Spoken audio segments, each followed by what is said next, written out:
大家好，我的名字是克德拜瓦纳兹里克。我想先我们介绍中文博物馆展览。尊敬的各位游客，欢迎前来参观奥氏郑州窑博受害者纪念博物馆。本馆于2007年5月31日在哈萨克斯坦共和国前总统纳扎尔巴耶夫的上月下创建的。今年，请博物馆建筑群的设计师哈萨克斯坦共和国荣誉建筑师塞根纳热诺夫。就在的1937年，苏联政府开设了一个特别的营的，专门来关于那些从苏联各地家过来的无辜的妇女及所谓的人们的敌人的被窝。后来的斯大林实现的颜色是红色的，人们的敌人的被窝就是在这种视线中被运送过来的。他们的丈夫被捕后，这些妇女在要求见丈夫的房子下被带走的，等待他们的血是残酷的赢得生活。岭南人们纪念碑高18米，宽9米，大有远近和覆盖它的面罩组成。它们是真的入口的象征。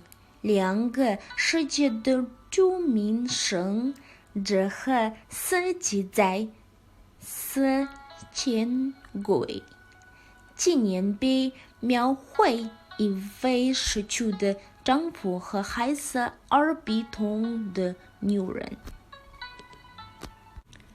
眼泪纪念碑2012年7月，为因的残酷而受苦的求生者们制作并树立了一座泪水纪念碑。纪念碑常有一张古拉格印的地图，还可有是一个散落在哈萨克斯坦境内的卡拉格印的名称。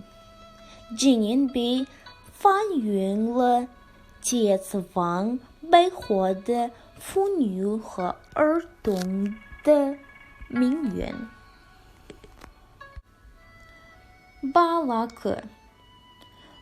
克是被修整的妇女们所住着的住所。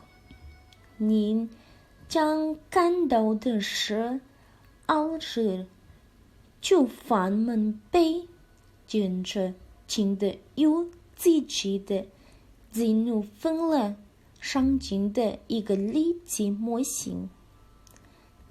在印的孩子们，他们模型一起生活到3岁，然后他们被送到孤儿院。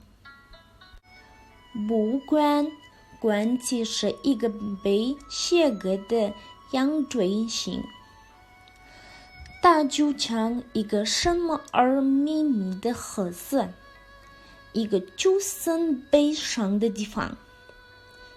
建筑物没有栓处，但是光从颈部照射到展品上，这意味着秘密将瞬间被打开。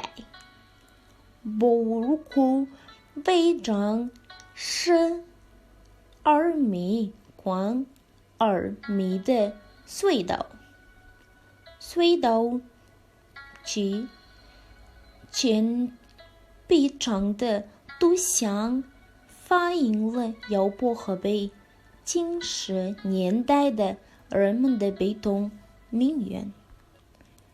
谢谢。